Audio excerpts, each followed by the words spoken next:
I'm not coming, my father's text said, 30 minutes before I was supposed to walk down the aisle. I stared at the screen for so long that the words began to blur. Around me, the bridal suite buzzed with excitement. My bridesmaids were fixing their makeup. My cousin was arranging white roses in glass vases, and somewhere down the hall, I could hear the soft notes of a string quartet warming up for the ceremony. It was supposed to be the happiest day of my life. Instead, I stood frozen in front of a full-length mirror, holding my phone with trembling fingers. My name is Emily Carter, and at 28 years old, I thought I had finally stopped hoping my father would choose me. Apparently, I was wrong. I read the message again. There was no apology, no explanation. Just 3 cold words followed by another text that arrived seconds later. Something important came up. I let out a slow breath and lowered the phone. My wedding dress suddenly felt heavier than it had a moment before. It was a beautiful dress, ivory satin with delicate lace sleeves, the kind I had imagined wearing since I was a little girl. When I was 8 years old, I used to wrap myself in bedsheets and pretend to walk down a church aisle while my father clapped and laughed. Back then, I believed there were certain promises a parent would always keep. One of them was being there on your wedding day. Emily, my maid of honor, Jessica, asked softly, "Is everything okay?" I looked up and forced a smile. It was the same smile I had practiced for years whenever my father disappointed me. "Everything's fine," I said. The lie came out smoother than I expected. Jessica studied my face for a moment, but didn't push. I was grateful for that. Outside the large window beside me, the October sun cast a golden glow across the grounds of the country club. Guests were arriving now.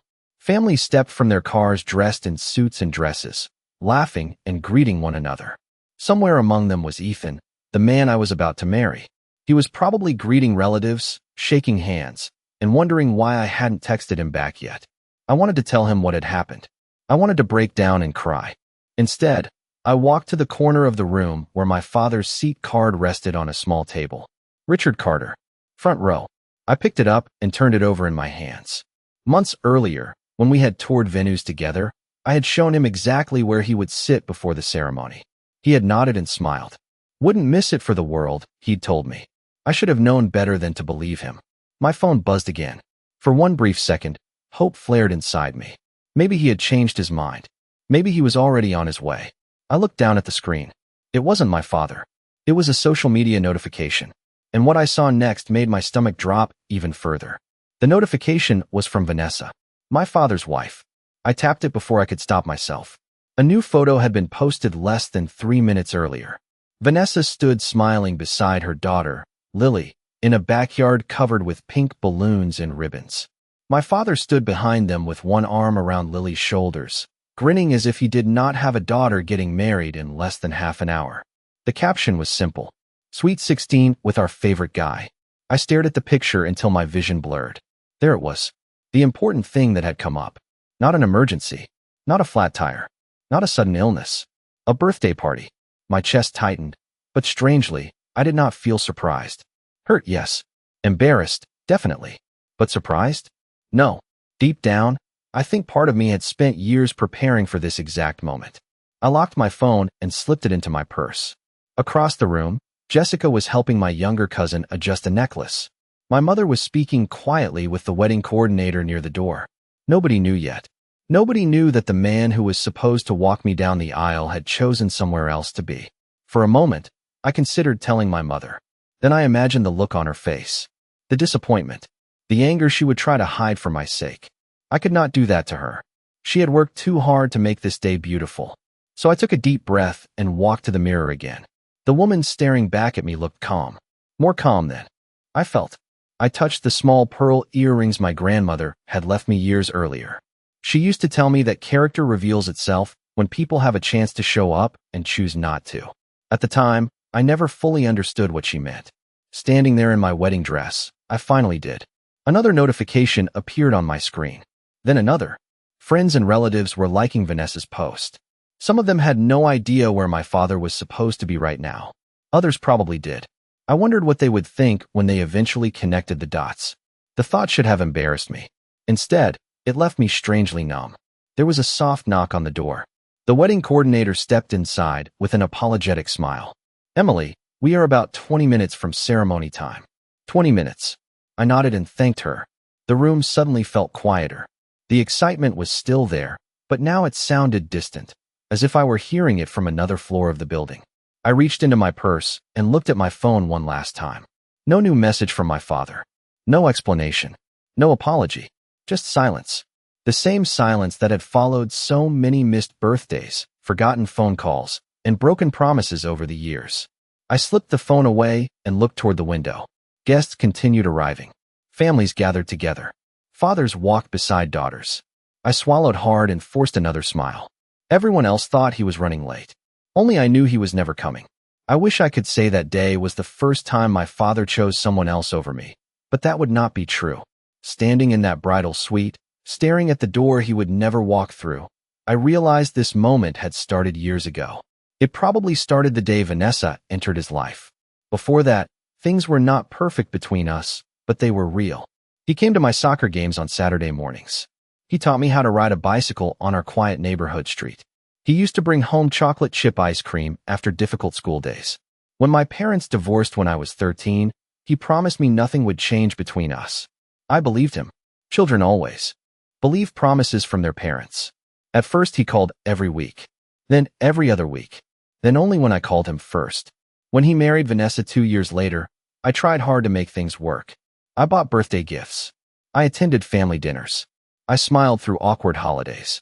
When Lily was born, I was genuinely happy for them.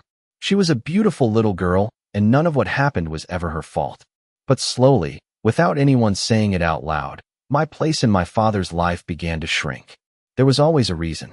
He missed my high school choir concert because Lily had a dance recital. He skipped my 18th birthday because the family had already made other plans. When I graduated from college, he arrived 40 minutes late and spent most of the ceremony talking about Lily's upcoming school project. Every disappointment came wrapped in an excuse that sounded reasonable on its own. That was the hardest part. There was never one dramatic moment.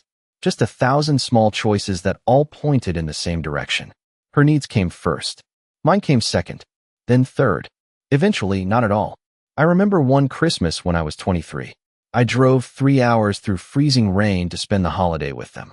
When I arrived, the living room was overflowing with presents. Most of them were for Lily. My father spent the entire morning helping her open gifts and assemble new gadgets. At one point he looked at me and said, "You understand. She is still a kid." I smiled and told him of course I understood. What I did not say was that I had spent years understanding. Years making excuses for him. Years accepting whatever scraps of attention remained after everyone else received theirs.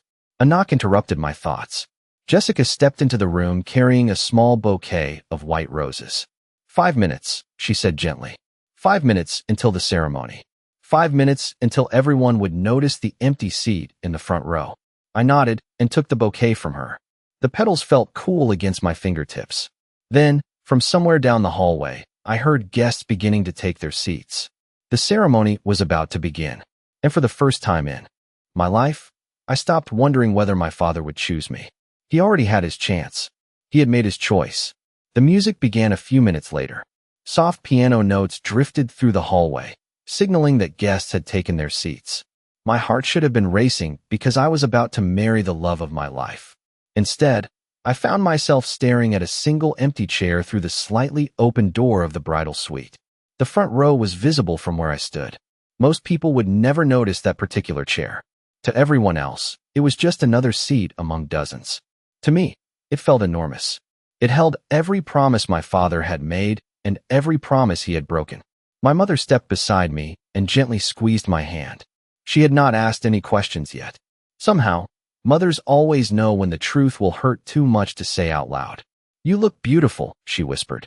Her eyes were shining, and for a moment I worried she might cry. Instead, she smiled. "Your grandmother would be so proud." I swallowed the lump in my throat and nodded. Across the room, Jessica was trying to keep the mood light. My cousins adjusted their dresses and chatted quietly. Everyone was doing their best to preserve the joy of the day. I appreciated that more than I could explain. Then my phone vibrated again. Against my better judgment, I looked. Another photo from Vanessa's birthday party had appeared online. This time, Lily was blowing out candles while my father stood beside her holding the cake. The image was cheerful, ordinary, happy. Looking at it, Nobody would have guessed that less than 15 miles away, his daughter was preparing to walk down the aisle without him. I locked the screen and placed the phone face down on a table. Something inside me shifted then. Not dramatically, not all at once. It felt more like a door quietly closing. For years I had carried around a version of my father that no longer existed. A version who would eventually realize what mattered. A version who would finally show up. Standing there in my wedding dress, I understood that I had been holding on to a memory instead of a reality. The reality was simple. If he wanted to be here, he would be here. The wedding coordinator appeared again. "It is time," she said softly. The room fell silent. My bridesmaids exchanged emotional smiles. My mother took a slow breath. Everyone's attention turned toward me. One question hung unspoken in the air. Who was going to walk me down the aisle? I had spent months imagining that moment. My father beside me, his arm linked with mine, a smile on his face. Now the plan had vanished, leaving behind an uncomfortable silence nobody seemed willing to break. I looked toward the hallway leading to the ceremony room. Guests were waiting. Ethan was waiting. My future was waiting. Yet for a brief moment, all I could think about was the empty space beside me where a father should have been. And that was when a familiar voice spoke from behind me. "Emily," it said gently. "May I talk to you for a second?" I turned around and saw Daniel Brooks standing in the doorway.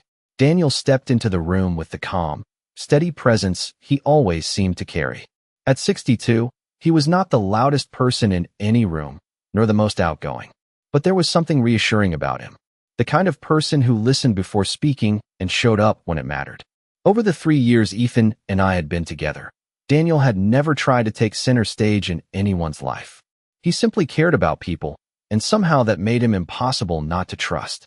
He closed the door quietly behind him and offered me a gentle smile. "You have a few minutes?" he asked. I nodded. The room seemed to understand that he wanted privacy. Jessica led the bridesmaids outside, and my mother followed after giving my shoulder a reassuring squeeze. Within seconds, it was just the two of us. Daniel glanced toward the bouquet in my hands, and then at the floor for a moment. He looked nervous, which surprised me. "Ethan told me what happened," he said softly. I let out a slow breath. I did not want anyone to know. "I know," he nodded. "But Ethan was worried about you." Neither of us spoke for a few seconds. The distant sound of music drifted through the hallway. Guests were waiting.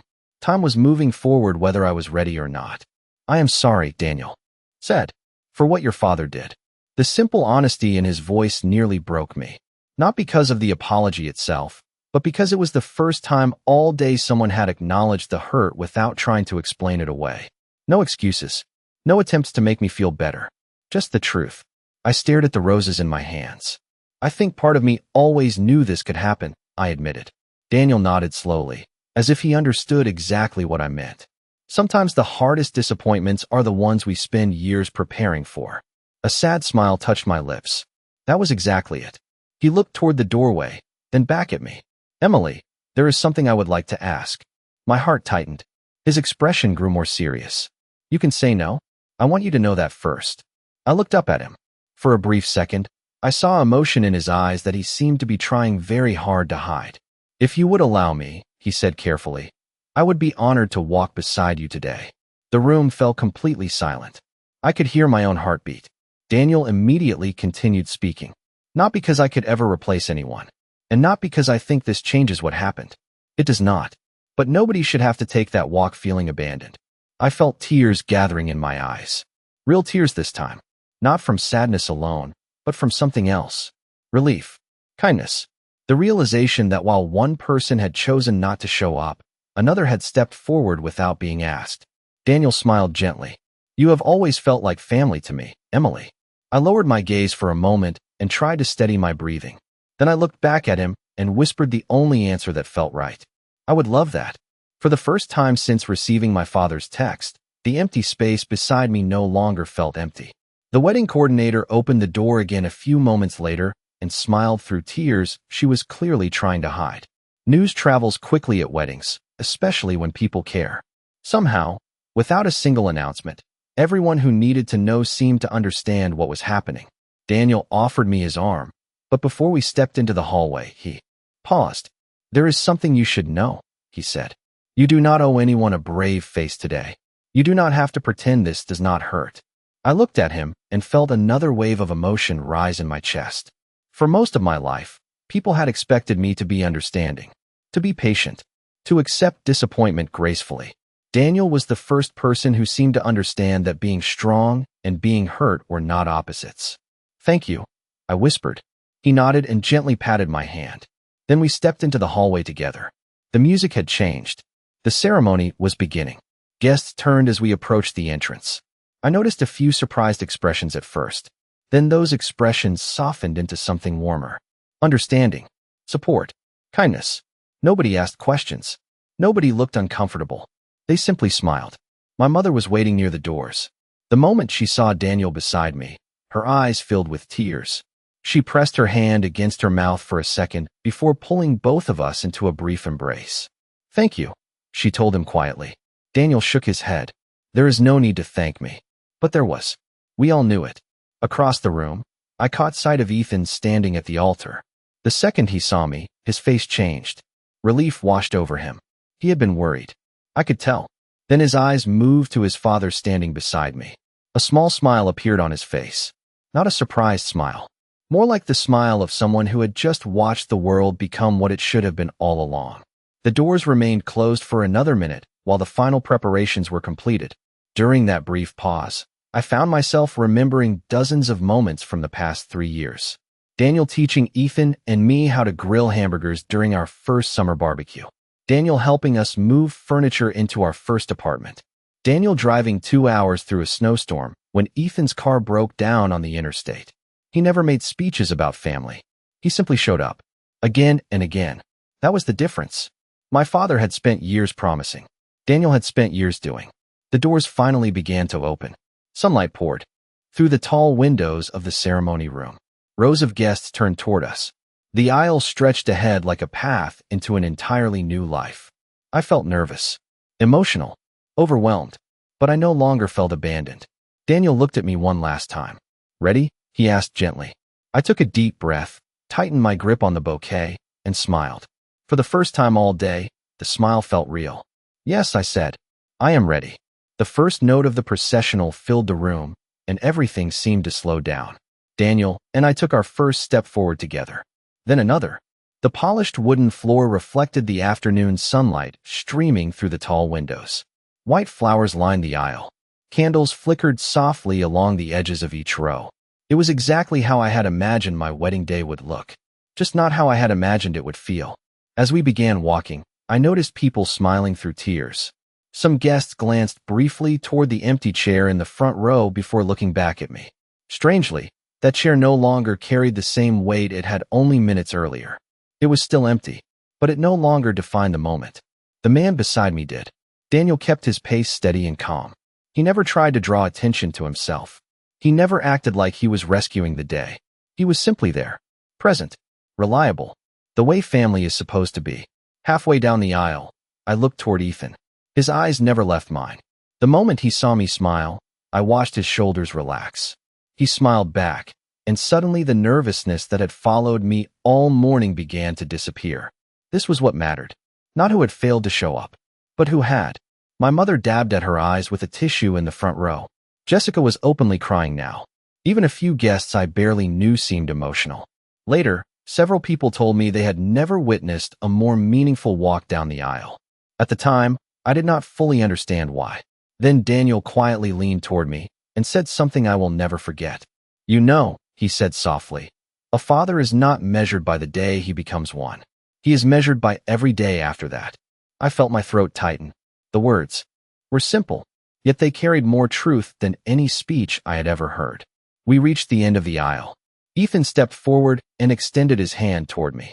Before letting go of my arm, Daniel looked at me with a warmth that felt almost fatherly. Not forced, not symbolic, real. "He is a lucky man," Daniel said. I smiled through tears. "So am I," Ethan replied before I could answer. A ripple of gentle laughter moved through the guests. For the first time all day, the sadness loosened its grip on me completely. Daniel placed my hand into Ethan's. Then he stepped back and took his seat beside my mother. The officiant began speaking, but for a moment I barely heard the words. I was overwhelmed by a realization that felt both painful and freeing. I had spent years chasing acceptance from someone who continually moved further away. Yet the people who truly loved me had been standing beside me all along. Sometimes family is not defined by titles. Sometimes it is defined by presence, by consistency, by kindness. As Ethan squeezed my hand, I glanced once more toward the front row. The empty chair remained exactly where it had been, unchanged, unoccupied, but it no longer represented loss. It represented a choice. And for the first time in my life, I felt completely at peace with the fact that it had never been mine to make. The rest of the ceremony passed in a blur of warmth and emotion. I remember the sunlight stretching across the floor. I remember Ethan's hands holding mine. I remember hearing our families laugh during the lighter moments and quietly wipe away tears during the more meaningful ones. What I do not remember is thinking about my father. For the first time in years, he was not the center of my disappointment. He was simply absent. And there is a difference. After the ceremony ended, guests gathered around us with hugs and congratulations. More than a few people stopped to tell Daniel how much his gesture had meant to them. He accepted every compliment with the same modest smile. Today was about Emily and Ethan, he kept saying. But people did not forget what they had witnessed. During the reception, our photographer showed us a preview of a few pictures she had already captured. One image stopped me cold. It was a photograph of Daniel and me halfway down the aisle. The sunlight was behind us. I was smiling through tears. His expression was calm and proud. Looking at the picture, nobody would have guessed we were not related by blood. The image spread quickly among friends and family. Guests posted photos online throughout the evening. Messages began arriving from people who had attended. Some called it beautiful. Others called it unforgettable. One friend wrote, "That was the most meaningful walk down the aisle I have ever seen." I saved that message. Later that night, after the cake had been cut and the dancing had begun, I stepped outside onto the patio for a few minutes of quiet. The autumn air was cool. Strings of lights glowed overhead. Through the windows, I could see people laughing and celebrating inside. My phone vibrated in my hand. For a second, I considered ignoring it. Then I looked down. More notifications. More photos from the wedding. One particular image had already been shared dozens of times. It was the picture of Daniel walking beside me. Hundreds of people had reacted to it. The comments were filled with kindness. This is what a real father figure looks like. Family is about who shows up. What a beautiful moment. I stared at the screen for a long time. Not because I needed validation. Not because strangers suddenly understood my life. But because every comment seemed to express a truth I had only recently accepted myself. Presence matters. Effort matters. Love is not measured by titles. It is measured by actions. Behind me, the patio door opened. Ethan stepped outside and slipped his hand into mine. "Everyone is looking for you," he said with a smile. I laughed softly and put my phone away. Together we looked back through the windows at our family and friends. Daniel was inside talking with my mother. Both were laughing about something. Seeing them there filled me with a sense of peace I had not expected to find on this day. My wedding had not unfolded the way I imagined. But somehow, it had become exactly what it needed to be. We returned from our honeymoon 10 days later. Life felt lighter than it had in years. Ethan and I spent our mornings unpacking boxes in our new home and our evenings talking about everything we wanted our future to become. The wedding was behind us. Or at least I thought it was. Then one Tuesday afternoon, my phone rang while I was organizing photos from the trip. I glanced at the screen and froze. Richard Carter. My father. For a moment, I simply stared at the name. The last time I had heard from him was the text message that changed my wedding day. Part of me considered letting the call go to voicemail. Instead, I answered, "Hello." There was a pause on the other end. Then I heard his voice. He sounded older somehow, less certain. "Emily." Another silence followed. I have been trying to figure out what to say. I waited. I saw the wedding photos. Of course he had. Thousands of people had seen them by then. Friends shared them. Relatives shared them. Even people outside our family had commented on them. The image of Daniel walking beside me had traveled far beyond that ceremony room. "It looked beautiful," my father said quietly. I thanked him and waited again. Finally, he exhaled heavily. I made a mistake. The words surprised me. Not because they were untrue, but because I had never expected to hear them. I should have been there. I looked out the window at the late afternoon sunlight stretching across our backyard. A younger version of me would have held on to those words like treasure. A younger version of me would have immediately accepted them and hoped everything could return to normal. But that version of me no longer existed. Yes, I said calmly. You should have. He was silent for several seconds. Can we fix this? He asked. I closed my eyes briefly. The question was simple. The answer was not. Dad, I said gently. The wedding was not the moment that broke our relationship. He did not respond. It was just the moment that finally showed me the truth. More silence. I was not angry anymore. That was the strange part. Anger had faded sometime between the ceremony and the honeymoon. What remained was clarity. For years I kept waiting for you to choose me. I continued. And every time, I found a reason to excuse what happened. But eventually you run out of excuses. I heard him take a shaky breath. I never wanted to hurt you. I believe that, I said honestly. But intentions and actions are not the same thing. Another long pause followed. Then he quietly said, I understand. When the call ended, I sat there for a while holding the phone in my hand. I did not feel victorious. I did not feel bitter. I simply felt free. That evening, Ethan and I visited his parents for dinner. As always, Daniel greeted us at the door with a smile and asked how the drive had been. Nothing dramatic. Nothing symbolic. Just kindness. Just presence. As we sat around the table laughing together, I realized something important. Family is not always the people who are supposed to love you. Sometimes it is the people who choose to. Biology made Richard my father.